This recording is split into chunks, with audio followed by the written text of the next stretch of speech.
یہ کہنا چاہتا ہوں کہ سیاست کی جب ہم بات کرتے ہیں تو لوگ ڈر جاتے ہیں پاکستان میں کہ جی سیاست میں غیر سیاسی ہوں. وہی بڑی جگہ سنا میں غیر سیاسی ہوں جی. اور سیاست کی نہ بات کرو, یہ آپ سیاسی بات کر رہے ہیں. اگر آپ انسان ہیں آپ سیاستدان ہیں, اگر آپ جانور ہیں آپ غیر سیاسی ہیں.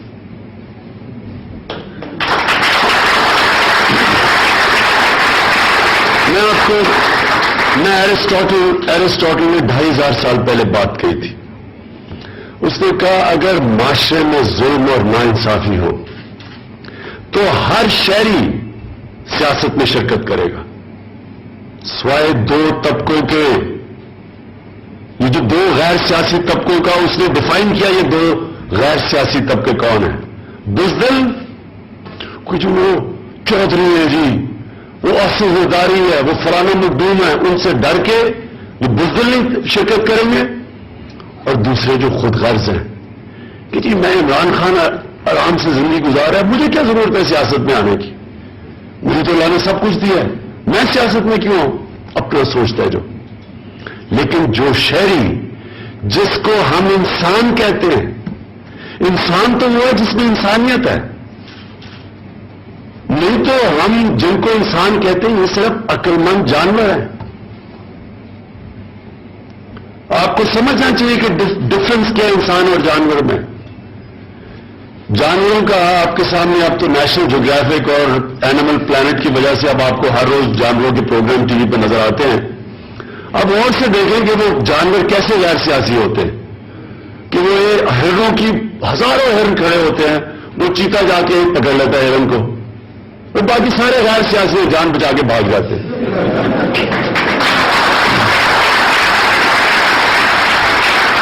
اگر انہوں میں سے 20 بھی اکٹھے ہو کے وہ چیتے کو چارج کریں, چیتا بھاگ جائے, لیکن وہ غیر سیاسی ہوتے. آج اسی غیر سیاسی کی وجہ سے ہمارے اوپر ایک بھیڑیا بیٹھا ہوا ہے, ہم سارے جان بچا رہے ہیں.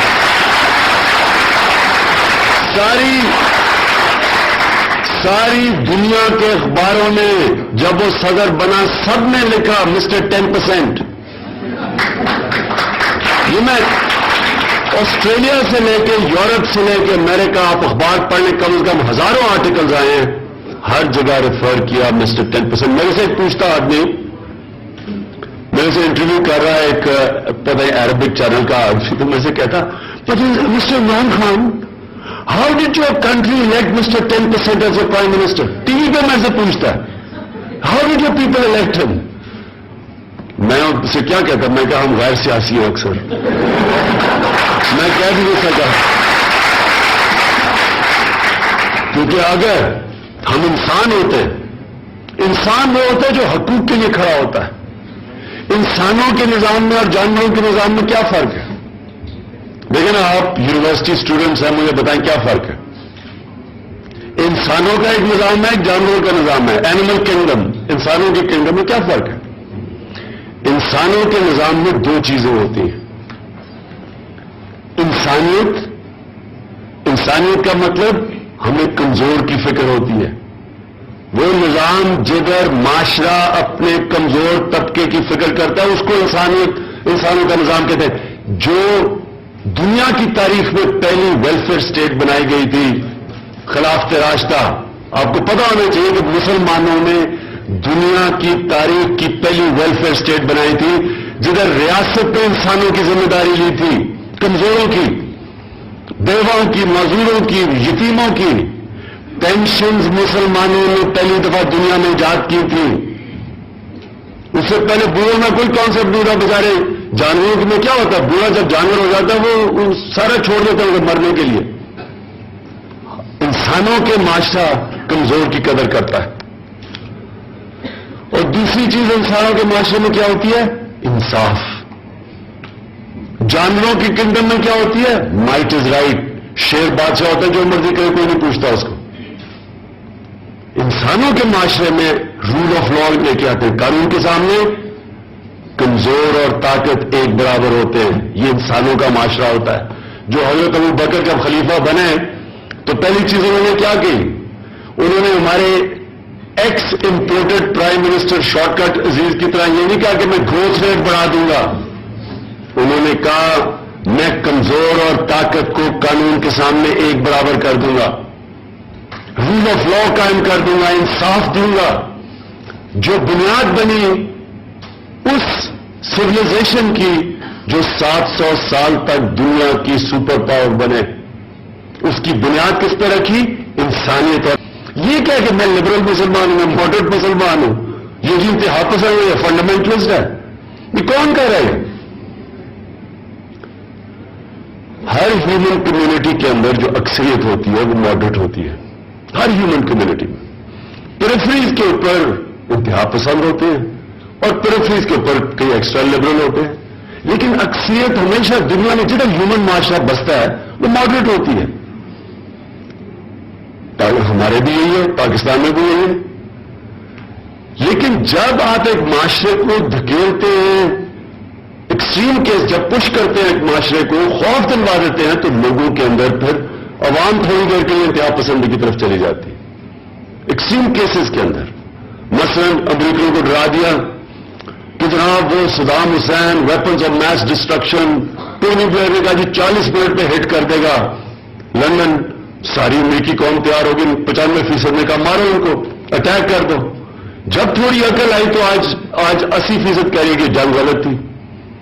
تو تھوڑی دیر کے لیے لوگوں کو آپ پاگل بنا سکتے ہیں خوف دلوا کے. خوف ایک بہت بڑا ہتھیار ہے. لوگوں اپنی قوم سے غلط کام کروانے کے لیے خوف ایک بہت بڑا ہتھیار ہے. کہ طالبان اسلام آباد سے 60 میل دور ہیں, اسلام آباد فتح آنے لگا, وہ لوگ ڈر گئے, وہ اچھا طالبان آ رہے ہیں, وہ عورتیں ڈر گئی کہ ہم اپنے کپڑے نہیں پہن سکیں گے اتنے مہنگے. آدمی ڈر گئے کہ ہمارا لائف سٹائل خراب ہو جائے گا, یہ داڑھی رکھنی پڑ جائے گی. سب ڈر گئے. کس نے ڈرایا تھا؟ کیا 5000 لوگ, یہاں 7 لاکھ فوج ہے, میں کہتا کہ میرے 7 لاکھ فوج ہے, 5000 لوگوں نے قبضہ کر رہا پاکستان اسلام آباد کے اوپر. پلاننگ سے کیا گیا, ملٹری آپریشن کی تیاری کروائی گئی کہ ساری قوم پیچھے کھڑی ہو. کبھی آپ نے یہ سنا کہ 5000 لوگوں کے پیچھے آپ آپریشن کرتے ہیں اور 30 لاکھ لوگوں کو گھروں سے نکال دیتے ہیں, ان کا سارا کاروبار ختم کر دیتے ہیں, ان کی ساری فصلیں برباد کر دیتے ہیں, ان کے درخت پھل ہی نہیں برباد ہوتا, ان کے پھلوں کے درختوں کو جو پانی نہیں مل رہا وہ اگلے 10 سال تک گئے, گندم کی فصلیں گئی ان کی. اور یہ ہم کہہ رہے ہیں کہ جو اس کو اس کے خلاف بات کرے گی یہ پرو طالبان ہے. اتنا بڑا پروپیگنڈا کیا گیا, لوگوں کو پاگل بنایا گیا خوف دلوا کے. خوف ایک ویپن ہے, خوف کے ذریعے اپنی پالیسیز کے اوپر عمل کروانا. آپ کو اپنے ملک کے لیے جدوجہد کرنی پڑے گی. اللہ قرآن میں کہتا ہے کہ بڑی قومیں میں نے برباد کی جو میرے حکم پہ نہیں چلی. کیا اللہ کا حکم؟ ظلم کا مقابلہ کرو. حضرت علی رضی اللہ تعالیٰ کا کیا قول ہے؟ کفر کا نظام چل جائے گا لیکن ظلم کا نظام نہیں چل سکتا. آپ جب ظلم دیکھتے ہیں معاشرے میں, آپ ان کی اشیاء دیکھیں کیسے رہ رہے ہیں. ٹیکس کے پیسے کے اوپر بادشاہ بنے ہوئے ہیں. عمرہ کرنے جا رہے ہیں, 250 لوگ ساتھ لے جا کے اور پھر پیسے بھی بھیک مانگ رہے ہیں. دنیا کو اپنے لوگوں کا خون کر رہے ہیں اور پھر دنیا سے بھیک مانگ رہے ہیں کہ دیکھیں جی اب کتنا بڑا کام کر رہے ہیں. آج میں اسٹیٹمنٹ پڑھ رہا تھا بابر اوان کی, امریکہ گیا ہوا ہے, ایک تھنک ٹینک کو ایڈریس کر رہا ہے. اسٹیٹمنٹ کیا دے رہا ہے؟ ہماری مدد کرو, یعنی کہ ہمیں ڈالر دو کیونکہ ہم دنیا کو بچانے کی جنگ لڑ رہے ہیں.